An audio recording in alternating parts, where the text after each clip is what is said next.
जीवन और मृत्यु, ये दोनों ऐसी सच्चाइयां हैं जिनसे कोई नहीं बच सकता। जन्म के साथ मृत्यु तय होती है, पर मृत्यु के बाद क्या होता है? क्या आत्मा बस समाप्त हो जाती है या उसकी एक लंबी यात्रा शुरू होती है? गरुड़ पुराण हिंदू धर्म का वह ग्रंथ है जो मृत्यु के बाद की रहस्यमय यात्रा को विस्तार से बताता है। यह कथा उसी पौराणिक सत्य को आज के जीवन में पिरोती है, एक इंसान की मौत के बाद उसकी आत्मा की अंतिम यात्रा के 49 दिनों की कहानी। अध्याय 1। अंतिम सांस।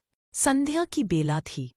पीपल के पत्तों की सन्नाहट में जैसे कोई अदृश्य संकेत था वृंदावन का एक सुदूर गांव, जहां रहते थे हरिदास शास्त्री, 72 वर्षीय सनातन धर्म के परम भक्त।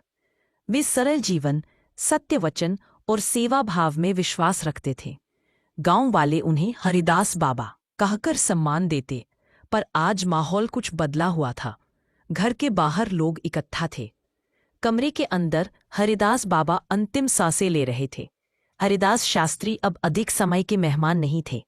उनकी बहू, पुत्र और पोते रो रहे थे, पर बाबा की आंखों में एक अलग ही शांति थी।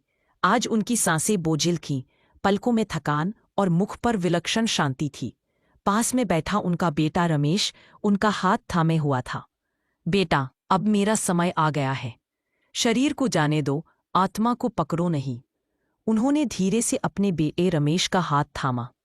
पिताजी मत जाइए, रमेश फूट पड़ा। शरीर नश्वर है बेटा, आत्मा अमर है। इसे रोकना नहीं चाहिए। श्रीहरि के पास जाना मेरा सौभाग्य है। शब्द खत्म हुए, सांस थम गई। हरिदास बाबा संसार से विदा हो गए। शरीर शिथिल हुआ, पर कुछ क्षणों बाद हरिदास की आत्मा ने अपने शरीर को देखा। खुद को शरीर से आंखें खुली। ऊपर थे, वो ऊपर थे और नीचे अपना शरीर, पुत्र, बहू और रोते हुए पोते को देख रहे थे। वह चकित था। वह अपने परिजनों को रोते हुए देख रहा था, पर खुद को शांत अनुभव कर रहा था। क्या मैं मर गया? एक गहरी आवाज गूंजी। हरिदास, यह शरीर त्यागने का समय था। अब तुम्हें चलना होगा। कोई दुख नहीं था, बस एक गहरा खालीपन। उन्हें लगा जैसे वक्त का कोई बंधन नहीं, शरीर का कोई भार नहीं। अध्याय 2-3। यमदूत और आत्मा की यात्रा। 2 यमदूत काले वस्त्रों में तेज गति से प्रकट हुए। हरिदास का शरीर अब शमशान की ओर था, पर आत्मा एक दूसरे पथ पर अग्रसर हो चुकी थी। यात्रा आरंभ हुई, शरीर पृथ्वी पर, आत्मा मार्ग पर। यह मार्ग कोई साधारण नहीं, यह वैतरणी की ओर ले जाने वाला 49 दिनों का दिव्य पथ था। हर दिन आत्मा को एक नया पड़ाव पार करना था, जैसे गरुड़ पुराण में बताया गया है। गरुड़ पुराण के अनुसार मृत्यु के पश्चात आत्मा अगले 49 दिनों तक विभिन्न स्तरों और अनुभवों से गुजरती है। हर दिन आत्मा एक नया पड़ाव पार करती है। हरिदास की आत्मा विचलित हुई। क्या मैं चला गया हूं? हरिदास आत्मा की दृष्टि से अपने परिजनों की गतिविधियां देख रहे थे। उनका शरीर अब अग्नि को सौंपा जा चुका था, परंतु उनके परिजन बार बार रो रहे थे। बहू बोल रही थी, पिताजी हमेशा कहते थे कि मृत्यु भी उत्सव है, पर आज ये उत्सव क्यों नहीं लग रहा? श्राद्ध, विलाप, अंतिम क्रिया, सब। वे सोचते, इतना ही था मेरा जीवन, पर क्या यह अंत है? अब वह पृथ्वी से अलग हो चुके थे। अब आत्मा में मोह कम हो रहा था। परिजनों की यादें फीकी पड़ने लगीं। वह धीरे धीरे ऊपर की ओर खिंच रही थी, जैसे कोई अदृश्य धारा उसे खींच रही हो। उसने देखा, और भी आत्माएं इस पथ पर थीं। कुछ रोती हुई, कुछ भटकती, कुछ शांत। एक वृद्ध आत्मा बोली, मोक्ष पाने के लिए मोह से मुक्ति जरूरी है। हरिदास ने सिर झुकाया।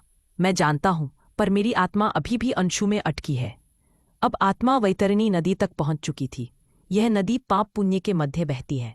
जो पुण्यात्मा है वे गाय के पूजन व दान के कारण इसे पार कर पाते हैं। हरिदास ने याद किया, मैंने हर पूर्णिमा को गाय की सेवा की। हाँ, जैसे ही उन्होंने सोचा, सामने एक शांत गाय प्रकट हुई। उसके सहारे वे वैतरणी पार कर गए। हरिदास अब वैतरणी पार कर चुके थे। आत्मा का भार पहले से हल्का था, पर सामने जो दृश्य था वह असाधारण था। अध्याय 4। चित्रगुप्त का दरबार। थे। आत्मा का भार पहले से हल्का था, पर सामने जो दृश्य था वह असाधारण था। एक विशाल सभा भवन चमकते दीपों से जगमगाता। और मध्य में एक ऊंचा आसन जिस पर बैठे थे चित्रगुप्त जी, यमराज के विशेष सहायक, जिन्होंने प्रत्येक जीव के जन्म से मृत्यु तक के हर कार्य, हर विचार और हर भावना का लेखा जोखा संजो रखा होता है। उनके हाथ में था एक स्वर्ण आलेखित ग्रंथ जो केवल हरिदास की आत्मा से संबंधित था। चित्रगुप्त बोले, हरिदास, मृत्यु के बाद केवल कर्म साथ आता है। तू ब्रह्मचर्य, सेवा, पूजा और त्याग में रहा, परंतु कुछ मोह अब भी अटका है। हरिदास शांत खड़े रहे। चित्रगुप्त ने फिर कहा, तेरा जीवन तप में बीता, पर तूने अपने बेटे को समय नहीं दिया। तूने गांव के गरीबों की बहुत सेवा की, पर एक बार तूने किसी भूखे को यह कहकर लौटा दिया था कि मेरे पास कुछ नहीं बचा। हरिदास की आत्मा सिर झुकाकर बोली, उस दिन मेरी गृहिणी स्वयं भूखी थी, मैं मजबूर था। चित्रगुप्त ने कहा, प्रयास तेरा धर्म था, तुझसे बड़ा पाप नहीं, पर पूर्ण पुण्य भी नहीं है। अब तुझे दोनों लोकों के दर्शन कराने होंगे ताकि तू जान सके कि कर्मों का मूल्य क्या है। अध्याय 5 नरक दर्शन।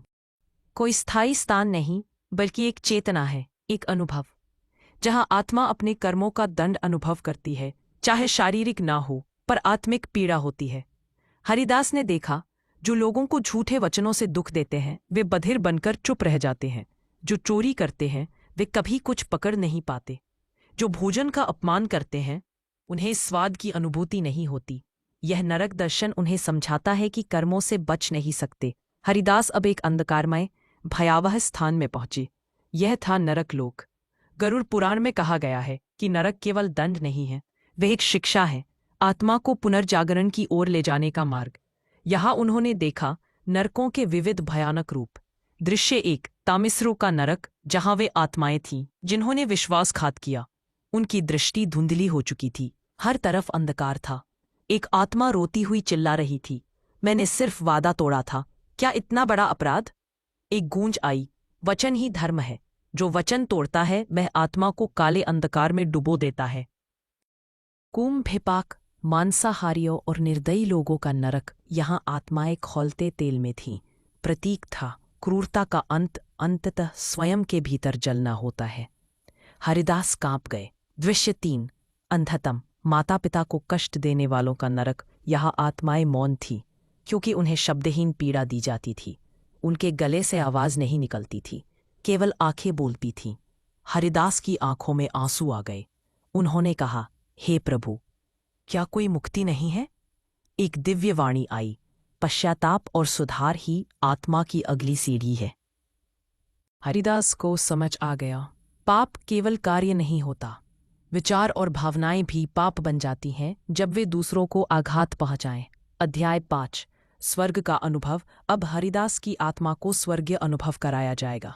नरक के भयावह दृश्य देखने के बाद हरिदास अब एक श्वेत प्रकाश से भरे मार्ग पर थे। हर कदम पर वायु मधुर सुगंध से भरी थी। समय जैसे रुक गया हो और चारों ओर हरि नाम की मधुर ध्वनि गूंज रही थी। एक दिव्य आकृति सामने आई, एक देवदूत जिनकी देह तेजस्वी पर आंखों में करुणा थी। हरिदास, अब तू स्वर्ग का अनुभव करेगा। यह स्थान पुण्य आत्माओं के विश्राम का है, पर यह भी स्थायी नहीं है। जहाँ आत्मा का परम उद्देश्य शांति, प्रेम और ईश्वर की उपस्थिति अनुभव होती है। इसके बाद हरिदास को उन पुण्य आत्माओं के दर्शन कराए गए जो स्वर्ग में थे। वे जो धर्म, सेवा, शिक्षा और दान के मार्ग पर चले, वे जिन्होंने दूसरों की मदद की, खुद की प्रशंसा नहीं की, वे जो गाय, वृक्ष और नदी की सेवा करते रहे। स्वर्ग कोई ठोस जगह नहीं, यह आत्मा की शांति की अवस्था है। हरिदास की आत्मा शांति में थी। उन्होंने श्री हरि के नाम जपते हुए वह स्थान देखा जहां आनंद, प्रकाश और अनंत प्रेम था। दृश्य 1, नंदनवन, पुण्य आत्माओं का उद्यान। यहाँ वे आत्माएं थीं जिन्होंने बिना दिखावे के दान किया, गरीबों की सेवा की, ईमानदारी से जीवन जिया, दूसरों को क्षमा किया। हर आत्मा खिलखिला रही थी, जैसे जन्मों से मुक्त हो गई हो। हरिदास बोले, क्या यही मुक्ति है? देवदूत बोले, नहीं, यह विश्राम है। मुक्ति तब मिलती है जब आत्मा पूर्णतः मोह और परिणाम से ऊपर उठ जाती है। दृश्य 2, ज्ञानलोक, वे आत्माएं जो योग, वेद और शास्त्रों में रहीं। हरिदास ने देखा कि वहां एक आत्मा श्रीमद् भगवत गीता का श्लोक उच्चारण कर रही थी। वासांसी जीर्णानि यथा विहाय, नवानि गृह्णाति नरो अपराणि। वहीं एक अन्य आत्मा गायत्री मंत्र का जप कर रही थी। स्वर्ग में कोई ईर्ष्या नहीं थी, केवल सामूहिक आनंद। दृश्य 3, श्रीहरि का एक क्षणिक दर्शन। हरिदास जैसे ही उस द्वार तक पहुंचे जहां श्रीहरि का ध्यान किया जा रहा था, उन्होंने एक उज्ज्वल आभा महसूस की। एक क्षण को उनका हृदय हरि नाम से इतना भर गया कि वह किसी भी लौकिक भावना से परे हो गया। स्वर्ग एक अंत नहीं, एक आत्मा की समझ का द्वार है। यहाँ आत्मा जानती है कि वह कौन थी और कौन है। अध्याय 7, निर्णय, मोक्ष या पुनर्जन्म। अब हरिदास की आत्मा को पुनः चित्रगुप्त के समक्ष लाया गया। हरिदास, चित्रगुप्त बोले, तेरी आत्मा का संतुलन लगभग पूर्ण है, परंतु एक मोह शेष है।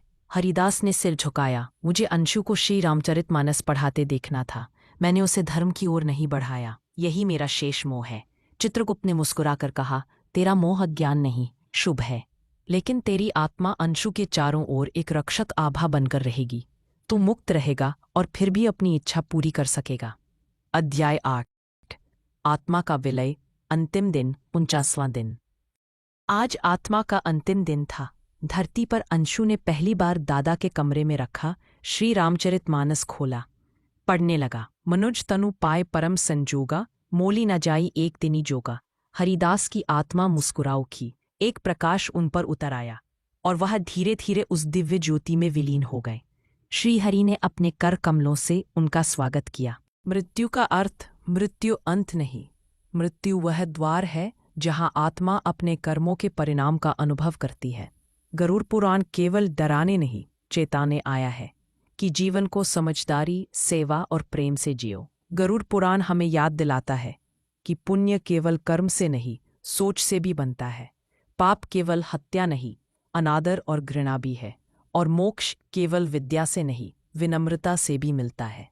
हरिदास की कहानी हमें सिखाती है कि जो रिश्ते छोड़ देते हैं वे मोह है, जो रिश्तों से ऊपर उठकर सेवा करते हैं वही आत्मा अंततः परमात्मा से मिलती है।